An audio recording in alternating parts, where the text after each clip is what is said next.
This is Daily Blast Live. We're talking about what you're talking about. You all ready for this? This is a sham. No. Y'all, Just stop. get real. Welcome to DBL. You will please excuse me. I'm having some allergies, and so I sound so much sexier like this, don't I? Do you know what you're having allergies to? Allergies. No, that's Like to flowers. okay. Maybe you might want to be Like more spring. specific. Yeah, okay. I actually don't know, but please excuse me if I sneeze on air. Apologize. We do have an update on the story we did discuss yesterday. 84-year-old Andrew Lester, there he is, has been charged with shooting 16-year-old Ralph Yarl, who rang the wrong doorbell while trying to pick up his younger brothers last week. Lester was charged with first-degree assault and armed criminal action. Both of those are felonies. He allegedly shot the teen through his front glass door without saying a word to Ralph, thinking he was trying to break in.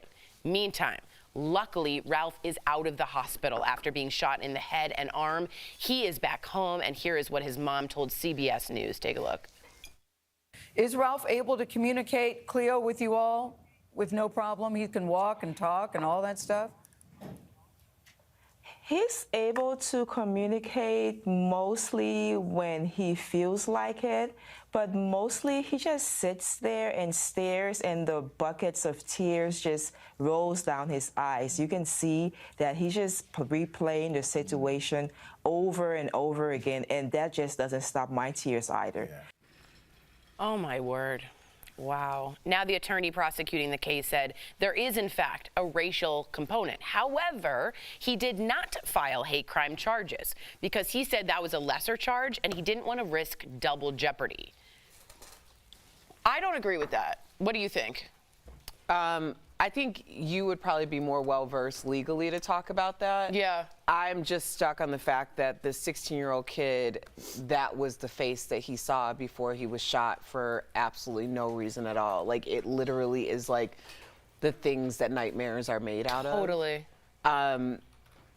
Yeah, but in terms of double jeopardy, what do you... Well, I mean, I get that it's a lower crime, and a double jeopardy means you can always charge him later if more comes up, right? That's what they don't want to jump on. But the idea is that you label it a hate crime because it's important. It's important to understand the component of this case. I understand its importancy, but is it harder to prove?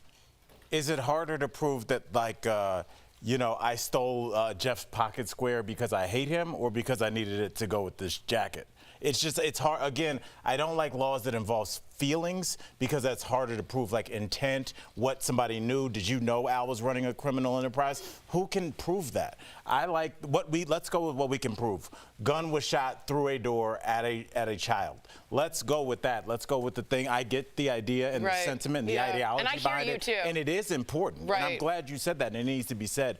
But it can't, I don't want to lose this case on semantics because you can already see the narrative, scared, frightened old man, didn't know, watches a lot of news, and finally he thought the teens had showed up at his door. And I only say that because of the prosecution saying there is a racial component. There might be things we don't know, but you're right. You don't want to lose on that case. What do you think about that? I agree with you guys. I mean, listen, in the court of law, is there a racial component? It's hard to prove. Right. Sitting at this table and everyone out there? Right. 1,000%. You don't answer the door. You don't come out blazing. This isn't Tombstone. Right. You know what I mean? We Right. know what happened there.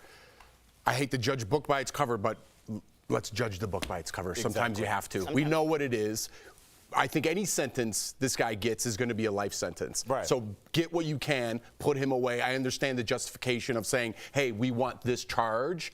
But I'm with you. Just get what sticks. And you guys make a fair point. I also just want to point out some discrepancies. Police said they arrested and held Lester for 24 hours on Thursday. He was actually released about 2 hours after he was taken in. Police said they were holding off on pressing charges, but they had actually already spoken to him on Friday. And the attorney prosecuting the case said there is, again, that racial component to it. So what do you think of the discrepancies? Just a quick note on that. Have you guys ever heard about somebody going home on Friday night?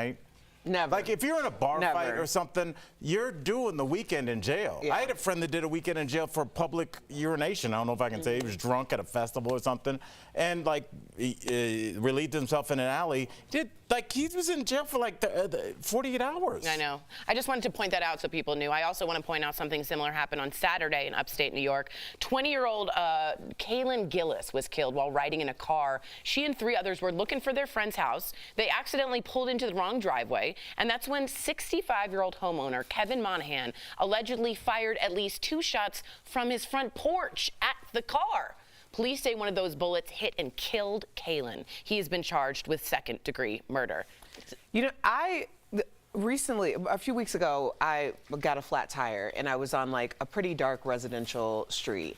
And my husband came to meet me and AAA came, and they made the decision because of where I was to pull into someone's driveway, and I was begging them not to. Wow. Because I was already very uncomfortable with sitting in front of a home that I didn't know if it was occupied or not. They don't know why I'm sitting in front of it, and then to pull into the driveway on someone else's property, and it took a good 25, 30 minutes to get that tire changed. Wow. So I kept saying, like, I don't think it's a good idea. Also, the AAA driver was a person of color. I just was so nervous the entire time. And my husband kept saying, like, we're just in the driveway. And I'm like, we don't know who lives here. And this is exactly what I was envisioning. Something going wrong based on them not knowing what's happening at the time and why are you on our property. Like, it's just too much going on, and everyone has to be super vigilant. Yeah. Well, you know, just shoot first, you know? Somebody's daughter's in the passenger seat, get ready to start her life at 20. Yeah, you know, just fire some shots off. It is the Wild West, isn't it? It seems like Tombstone. You're absolutely right. But at least with Tombstone, you would square up with another There'd be moral guy code to it. You're right. and look him in the eye at least. Do the 10 paces and draw. You're just shooting at kids. Yeah. Wish this was Tombstone. I totally agree with you. Wow. Coming up on DBL, the GOP war on woke companies continues as Governor DeSantis slams Bud Light and threatens to build a prison next to Disney World. Plus, Abby Lee Miller tells her all about return to reality TV after Dance Moms. What will she do differently this time? DBL, this show is amazing. There's a lot going on down here. I would have been part of the Mile High Club. Yeah. So on point. But I'm gonna have a conversation about what's happening now. Yeah, so we were talking about Abby Lee Miller. We spoke to her. She's, of course, from Dance Moms. And I think this is an interesting comeback story, regardless of how you feel about Abby Lee Miller. So essentially, a part of why she spent time in jail and was charged is because she committed a fraud with her bankruptcy. And as someone who has gone through a bankruptcy, I can tell you it is very important to be transparent about any and all funds that you have coming. Why is because so essentially you receive a judgment from the judge, and it tells you how much you need to pay each month based on your ability to pay.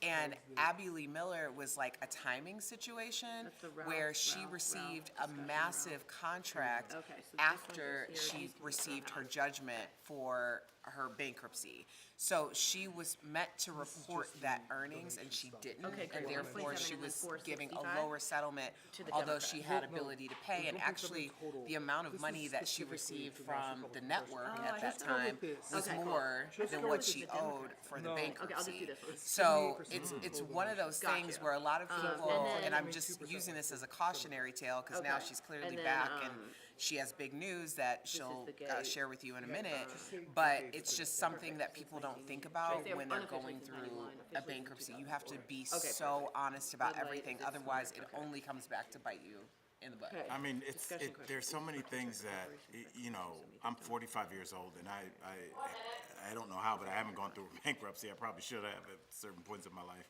But things like that where I had no idea, like, why. It's so interesting how financially illiterate people are, even though I would say I've invested a significant amount of time in terms of trying to understand, and I do know more. Yeah, me too. But I still, until you go through it.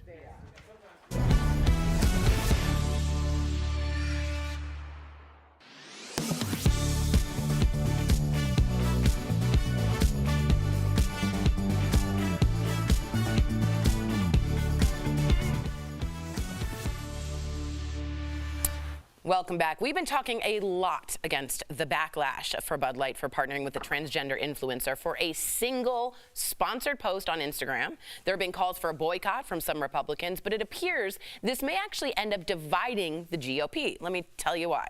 Here's what Florida Governor Ron DeSantis had to say about it yesterday. Bud Light, got to get your take on the boycott. So you just brought up Anheuser-Busch. Bud Light's getting hit as hard as I've ever seen it. Why would you want to drink Bud Light? I mean, like, honestly, that's like them rubbing our faces in it. And it's like these companies that do this, if they never have any response, they're just going to keep doing it. So if you as a consumer are like, yeah, they're basically, and I mean, it's such a fraud with what they're doing with that. Like, yeah, they're doing that, but I'm just going to keep drinking it anyways. Well, then they're just going to keep doing it. Sometimes conservative consumers aren't going to make a dent in some companies. This one is one, if you don't have conservative beer drinkers, you're going to feel that. But get this, former President Trump came to the defense of Bud Light, saying on a recent podcast that Anheuser-Busch, the parent company, was a large donor to the GOP and should not be boycotted. So is this a case where some Republicans are biting the hand that feeds them, or did Anheuser-Busch really make a mistake by angering its core demographic? I know he went on to say how much he loves Guinness. Guinness has been pro-LGBTQ for a very long time. I also want to explain that. So what do you guys think about this? Jeff, what you thinking, man? I'm thinking if I were Dylan Mulvaney. Mulvaney, yep. It's very confusing with all the Dylan Mulvaney's. Mulroney. Don't get me started on that one. Yeah, Don't get me started. Dylan Mulvaney. Here's what I would do. I would sell each can individually online and try to get a bid going. Because if you got 24 of those cans, with such a big response, I don't know if maybe people would bid on those. That's besides the point. Very smart. That's besides the point. Very you know, it's smart. a collector's thing. I don't know. This is such a big story, and it turned for a one post, a one-off, to turn into this whole thing. I think Anheuser-Busch is the loser in this whole thing, and then let me explain why. Not for the ad. Because now people are throwing away their Bud Lights. They all have an opinion because of this and that. Now the people who drink Bud Light are split between DeSantis and Trump.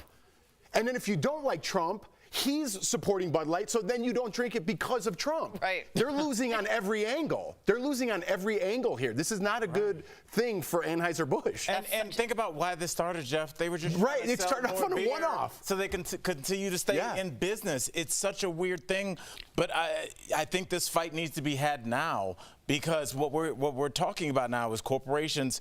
Are you going to let your purchasers decide your business model or your donations? Because they give $1.7 million in total to Republicans. That's 78% of their total political division. Do you anger the customer or the donor? Right. Which one do you choose? Erica, which one do you choose? This is a mess. Yeah. And for absolutely no reason at all. Yeah. Like no reason at all. First of all, it always irks me when people start showing, like, burning the things that they already purchased or throwing away product that they've already purchased. You bought it, dude. The money's already gone. You bought it. So now just drink it. Pour it in a cup and just drink it. Right. And I guarantee, especially as they Guinness glass. as they go into the garbage can, after there's a cut on that camera, it's being picked right back out, because who is going around just throwing away their beer? That makes zero sense. This is all ridiculous. And also with DeSantis, it's like, what his stance against these big corporations like Disney? What are we thinking here? Are we so just absolutely certain that every single consumer looks the same, thinks the same, votes the same? Like, that's ridiculous. And the diversity of your consumer base is really what you need. I don't know. I understand what you're saying in terms of like splitting the demographic and who's going to buy and who's not, but all press is good press, and this has been going on for quite some time. Somebody is going to fill in the gaps. Watch the pretzel knot that you tie yourself into, because okay, you're anti-Disney, right, Ron DeSantis? Isn't the UFC under Disney? Are they? Is that? I think they merged together. They merged together, right? Okay, Dana White, super conservative, down with Trump. Almost a large percent of the UFC electorate likes, it leans conservative. So That's a good point. now, are you anti-Disney and anti-US? That's what I'm saying. That's a good point. These corporations are all intertwined, guys. And people don't even know what they're fighting against anymore. Right. You know what I mean? They're just like, I hate this. Wait, what? I know. And Disney's Ariel, I think. Disney's response also, so you know, is to, which they've done before, but to have a pride parade. That was their response to all of this. Absolutely. Pride Night. Pride Night, exactly. We'll be right back.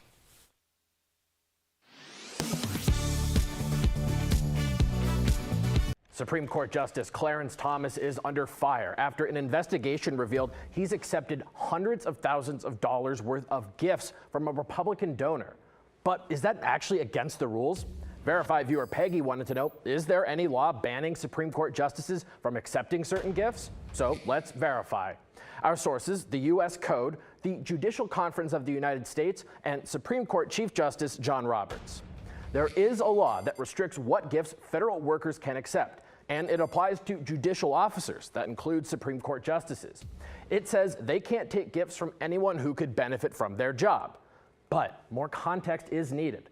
The law doesn't provide details on what sort of gifts are allowed. It leaves defining the rules as well as actually enforcing them up to individual ethics offices. For instance, the Department of Justice has a departmental ethics office, and the U.S. Senate has an ethics committee, both of which have detailed gift policies and investigate any violations. But the Supreme Court doesn't have an ethics office. The closest thing is the Judicial Conference of the United States, which has a detailed gift policy for federal judges. But the conference has no authority over SCOTUS. In 2011, Chief Justice John Roberts wrote that the members of the Supreme Court do consult that policy, but also made it clear they aren't bound to it. That means there is no binding gift policy for justices. Furthermore, unlike some other laws where if you break them, there are criminal or civil penalties, the federal gift law doesn't spell out any specific punishments for violating it. Again, it leaves that up to ethics offices, which again, the Supreme Court doesn't have. So, while Clarence Thomas might have broken federal gift law, there would be no way to enforce it. The only recourse would be impeachment by Congress, but that's unlikely with a Republican majority in the House. With your Verify, I'm Casey Decker.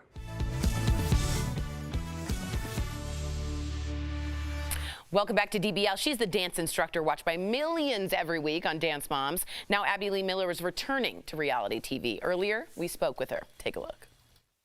Abby, we have to settle something. There's some drama, or drama, that I like to say, started brewing late last week. You recently revealed that you messaged fellow reality star Todd Chrisley before he went to prison. And now his daughter, Lindsay, is calling you out on your public comments. Let's listen to what she said on her podcast, and then I'm going to give you the floor.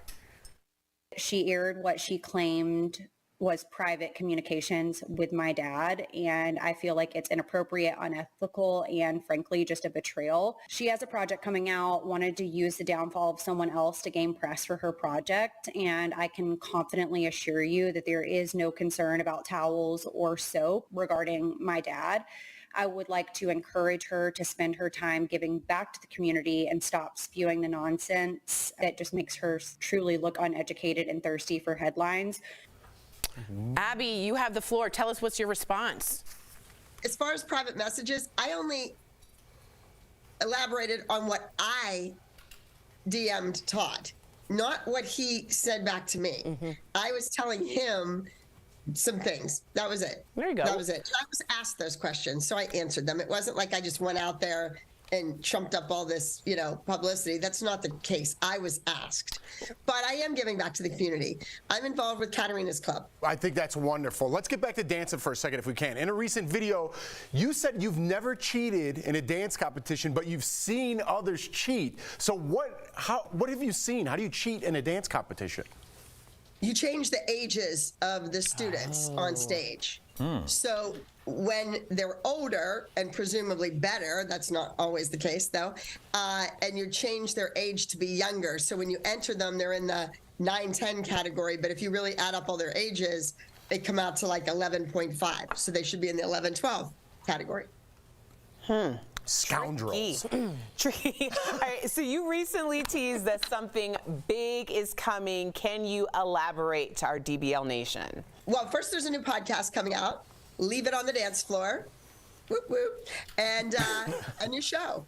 So, Dance Momster? Oh. Oh. So a dance mom stir. Like Okay. Mean dance moms, maybe. All right, so how is this going to be how is this one different this time around? Well, I'm in charge, number one. It's a lot of the same familiarity that is in dance competitions, in dance training. There's not the same premise or the same format or anything like that. It's new. There's new concepts. There's a lot of things that happened at my studio in Pittsburgh many years ago that I shared with the producers of the old show, and they didn't want anything to do with, somebody's mom making out with somebody else's dad behind the building. What? That's what was happening behind the scenes? Yes. What? And they really didn't want any part of that. And there's some real honest to God truth things that happened. And the kids that were on the show are now 16 to, let's say, 22, 23 years old. So we're going to have that age range too. You're going to see some familiar faces and also some kids on the cusp of trying to make it professionally, trying to, work in this world. Being an amazing dancer and winning trophies at a competition is one thing. Being a successful, employable, working dancer is quite another. So I'm going to be going head to head with those kids without their mothers. Oh, all right. Well, without the moms. We appreciate you being back here. And the first time you were here, you were talking about the nonprofit Katarina's Club. So tell us, what have you learned about hunger in America since you were last here and since teaming up with them? Wow, it just goes on and on and on. And since the pandemic, quarantine, that has all pretty much ended, the need for food is even greater than it ever was. I just don't like to see children hungry. I mean, I deal with kids who have 50 different color leotards and a dance bag that's worth $10,000, worth of shoes and tights and this and that. And here these kids don't have clothes to go to school. Good for you. DBL Nation, Abby's new podcast is out in June. It's called Leave It on the Dance Floor. That's my motto. Really important, visit katarinasclub.org. A $5 donation can feed a family of 4. Wow. Thank you, Abby. We'll be right back. Thank you so much.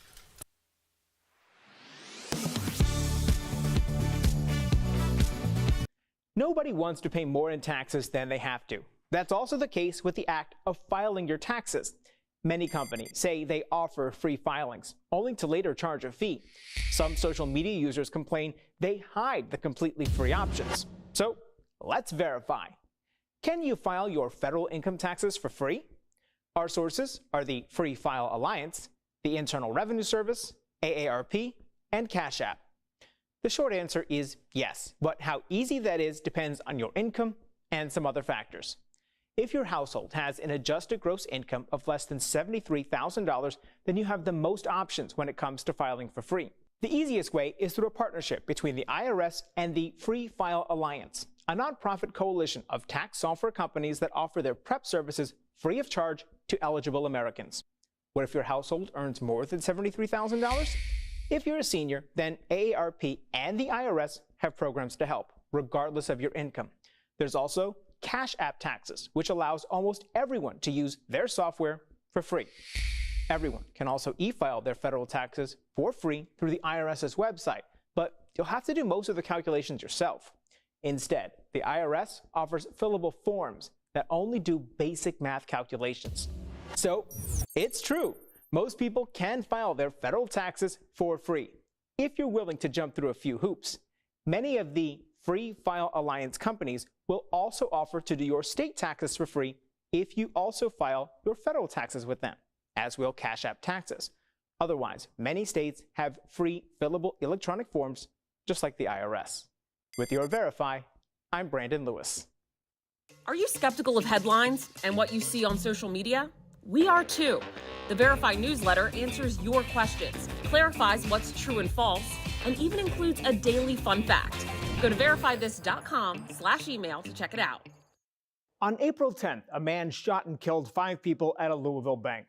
Police seized the alleged shooter's gun as evidence, but some people on social media say the rifle will eventually be auctioned off to the public.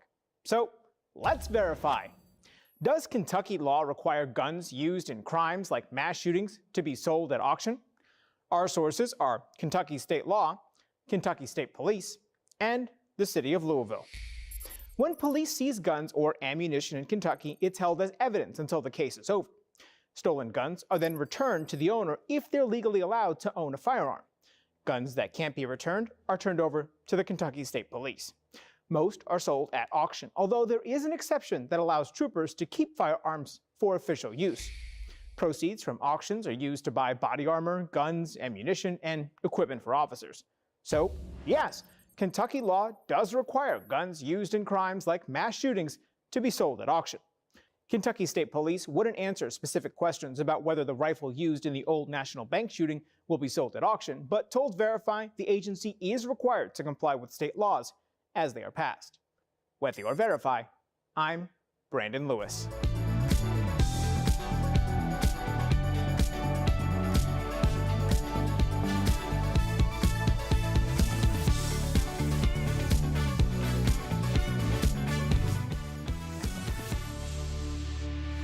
Welcome back to DBL. We've got some amazing products from our friends at Side Deal. Check them out.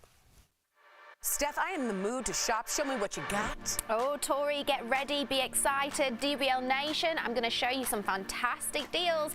And trust me, you're going to want to get out your wallet for these. These are fantastic. Here is the Anker Mag Go magnetic 2-in-1 wireless charger for iPhone and AirPods. Oh. So this deal includes one charger, one USB-C charger, and one charging cable. Normally it's $80, but we've got it for $34.99. Thank you. So that's saving everyone 56%. Now this I love. It's the 9-pack Pancakes stickable, reusable cold packs. Whoa. These are so fancy. So this still includes one large wrap, 2 large packs, and 6 mini packs. Okay. So normally this is $62, but we've got it for $19.99. So that's saving 68%. Now check out this. We've got the 6-pack Comfort Republic Bamboo briefs and trunks. So this deal includes 6 briefs or trunks available in sizes small to 6XL. So normally they are $113 to $125, but we've got a 6-pack for just $24. So that's saving up to 81%. Now check out this, Tori. This is so lovely. It is the 2-pack Peach Leaf 2-in-1 weighted 6-pound lap pad pillow. So this deal includes 2 lap pad blanket pillows. And normally they're $110 each, but we've got a 2-pack for $39.99, so that's saving up to 82%. Head on over to sidedeal.com to snag these amazing deals at the lowest prices. You can even visit sidedeal.com right on your smartphone. Steph, as always, thank you so much. These are great. Good products, well priced, very exciting. All right, those are 3 very direct sentences. DBL is this is also direct. We are new every day, and we'll see you same time, same place tomorrow. True. Bye, guys.